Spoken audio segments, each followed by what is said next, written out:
ನೀವೆಲ್ಲರೂ ಕೂಡ SLC students SLC exam ಎಲ್ಲ ಕೂಡ ಬರ್ದಾದ್ಮೇಲೆ ಇವಾಗ ರಿಸಲ್ಟ್ ಯಾವಾಗಪ್ಪ ಬರುತ್ತೆ ಅಂತ ವೆಯ್ಟ್ ಮಾಡ್ತಾ ಇರಾ. ಇವಾಗ ರಿಸಲ್ಟ್ ಬಗ್ಗೆ ಏನೇನು ಲೇಟೆಸ್ಟ್ ಆಗಿ ಒಂದು ಅಪ್ಡೇಟ್ಸ್ಗಳು ಬಂದಿದೆ, ಮತ್ತೆ ರಿವ್ಯಾಲ್ಯೂಷನ್ ಅಪ್ಲಿಕೇಶನ್ ಯಾವಾಗ ಓಪನ್ ಆಗುತ್ತೆ, ಮತ್ತೆ SLC ಸೆಕೆಂಡ್ ಎಕ್ಸಾಮ್ ಯಾವಾಗಿರುತ್ತೆ, ಇದ್ರ ಬಗ್ಗೆ ಎಲ್ಲಾನು ಕೂಡ ಈ ಒಂದು ವಿಡಿಯೋದಲ್ಲಿ ಡೀಟೇಲ್ ಆಗಿ ತಿಳಿಸ್ಕೊಡ್ತೀನಿ. ಈ ವರ್ಷ ನೀವೇನಾದ್ರೂ SLC ಎಕ್ಸಾಮ್ನ ಬರ್ದಿದ್ದೀರಾ ಹಾಗೆ ರಿಸಲ್ಟ್ಗೆ ವೆಯ್ಟ್ ಮಾಡ್ತಾ ಇರಾ ಅಂದ್ರೆ ನಿಮ್ಗೆಲ್ಲರಿಗೂ ಕೂಡ ಈ ಒಂದು ವಿಡಿಯೋ ಇಂಪಾರ್ಟೆಂಟ್ ಆಗಿರುತ್ತೆ. ವಿಡಿಯೋನ ಗಮನ ಇಟ್ಟು ಕೊನೆವರೆಗೂ ಕೂಡ ನೋಡಿ.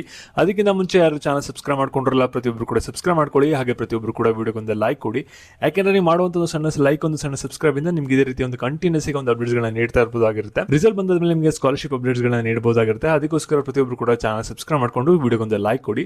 ಇವಾಗ ನಾವು ಡೈರೆಕ್ಟ್ ಆಗಿ ವಿಡಿಯೋ ಬಗ್ಗೆ ಬರೋಣ. ಈಗ ಪ್ರತಿಯೊಬ್ಬರು ಕೂಡ ವಿಡಿಯೋನ ಗಮನ ಇಟ್ಟುಕೊನವರೆಗೂ ಕೂಡ ನೋಡ್ತಾ ಹೋಗಿ. SLC ರಿಸಲ್ಟ್ ಬಂದಾದ್ಮೇಲೆ ಕಾಮನ್ ಆಗಿ ನೀವು ಎಲ್ಲರೂ ಕೂಡ ಹೇಳೋದೇನಂದ್ರೆ ನನಗೆ ಇನ್ನೊಂದು 2 ಮಾರ್ಕ್ಸ್ ಬರಬೇಕಾಗಿತ್ತು, ನಾನು ರಿವ್ಯಾಲ್ಯೂಷನ್ಗೆ ಹಾಕಬೇಕು, ಯಾವ ರೀತಿ ಅಪ್ಲೈ ಮಾಡೋದು ಅಂತ ನೀವು ಕೇಳ್ತೀರಾ. ಇಲ್ಲಿ ನೋಡಿ, ರಿವ್ಯಾಲ್ಯೂಷನ್ ಅಪ್ಲಿಕೇಶನ್ ಏನಾಗುತ್ತೆ ಅಂದ್ರೆ ನಿಮ್ಮ ರಿಸಲ್ಟ್ ಬೆಳಗ್ಗೆ ಬಂತು ಅಂದ್ರೆ ಮಧ್ಯಾಹ್ನನೇ ಓಪನ್ ಆಗುತ್ತೆ. ನಿಮಗೆ 2 ರಿಂದ 3 ದಿನ ಟೈಮ್ ಕೊಟ್ಟಿರ್ತಾರೆ. ಅಷ್ಟರ ಒಳಗಡೆ ರಿವ್ಯಾಲ್ಯೂಷನ್ಗೆ ನೀವು ಅಪ್ಲೈ ಮಾಡಬೇಕಾಗುತ್ತೆ. ಮತ್ತೆ SLC ಸೆಕೆಂಡ್ ಎಕ್ಸಾಮ್ಗೂ ಕೂಡ ಅಷ್ಟೇ ಟೈಮ್ ಟೇಬಲ್ ಆಗಿರ್ಬೋದು, ಮತ್ತೆ ಅಪ್ಲಿಕೇಶನ್ ಲಿಂಕ್ ಆಗಿರ್ಬೋದು. ರಿಸಲ್ಟ್ ಬೆಳಗ್ಗೆ ಬಂತು ಅಂದ್ರೆ ಮಧ್ಯಾಹ್ನ ಲಿಂಕ್ ಓಪನ್ ಆಗುತ್ತೆ. ಇದಕ್ಕೂ ಕೂಡ 2 ರಿಂದ 3 ದಿನ ಟೈಮ್ ಕೊಟ್ಟಿರ್ತಾರೆ. ಅಷ್ಟರ ಒಳಗಡೆ ಈ 2 ಕೆಲಸನ ಕೂಡ ನೀವು ಮಾಡಿ ಮುಗಿಸ್ಕೋಬೇಕಾಗುತ್ತೆ. ಜಾಸ್ತಿ ದಿನ ಟೈಮ್ ಇರಲ್ಲ, ಇದನ್ನ ನೆನ್ಪಿಟ್ಕೊಳ್ಳಿ, ಓಕೆನಾ. ಮತ್ತೆ SLC ಸೆಕೆಂಡ್ ಎಕ್ಸಾಮ್ ಅಂದ್ಬಿಟ್ಟು ಮೇ 15ನೇ ತಾರೀಕು ಆದ್ಮೇಲೆ ಇರ್ಬೋದು ಅಂತ ಸದ್ಯದ ಮಟ್ಟಿಗೆ ಒಂದು ಅಪ್ಡೇಟ್ ಇದೆ. ಎಕ್ಸಾಕ್ಟ್ ಟೈಮ್ ಟೇಬಲ್ ಅಂದ್ಬಿಟ್ಟು ನಿಮಗೆ ರಿಸಲ್ಟ್ ದಿನ ಬರುತ್ತೆ, ಅದಕ್ಕೆ ನೀವು ವೆಯ್ಟ್ ಮಾಡಬೇಕಾಗುತ್ತೆ.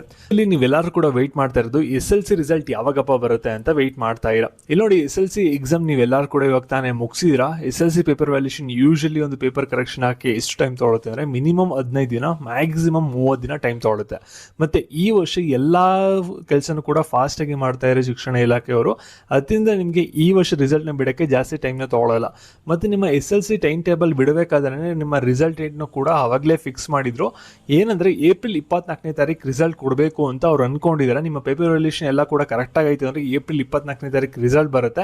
ಏನಾದರೂ ಸ್ವಲ್ಪ ಡಿಲೇ ಆಯಿತು ಅಂದ್ರೆ ಚೇಂಜಸ್ ಆಗ್ಬೋದು. ಏನಾದರೂ ಚೇಂಜಸ್ ಆಯಿತು ಅಂದ್ರೆ ನೆಕ್ಸ್ಟ್ ಅಪ್ಡೇಟ್ ಮಾಡ್ತೀವಿ. ಸದ್ಯದ ಮಟ್ಟಿಗೆ 24ನೇ ತಾರೀಕು ರಿಸಲ್ಟ್ ಡೇಟ್ ಆಗಿರುತ್ತೆ, ಲಾಸ್ಟ್ ಅಪ್ಡೇಟ್ ಬಂದಿರೋ ಪ್ರಕಾರ. ಮತ್ತೆ ಈ ಒಂದು ವಿಡಿಯೋನ ನಿಮ್ಮ ಫ್ರೆಂಡ್ಸ್ಗಳಿಗೂ ಕೂಡ ಶೇರ್ ಮಾಡಿ. ಈ ಒಂದು ಡೇಟ್ಗೆ ರಿಸಲ್ಟ್ ಬರುವಂಥ ಚಾನ್ಸಸ್ ಇದೆ ನನ್ನ ಅವ್ರಿಗೆ ತಿಳಿಸಿ. ನೆಕ್ಸ್ಟ್ ಅಪ್ಡೇಟ್ಸ್ಗಳು ಮಿಸ್ ಆಗಬಾರ್ದಂದ್ರೆ ಪ್ರತಿಯೊಬ್ಬರು ಕೂಡ ಚಾನಲ್ ಸಬ್ಸ್ಕ್ರೈಬ್ ಮಾಡ್ಕೊಳ್ಳಿ.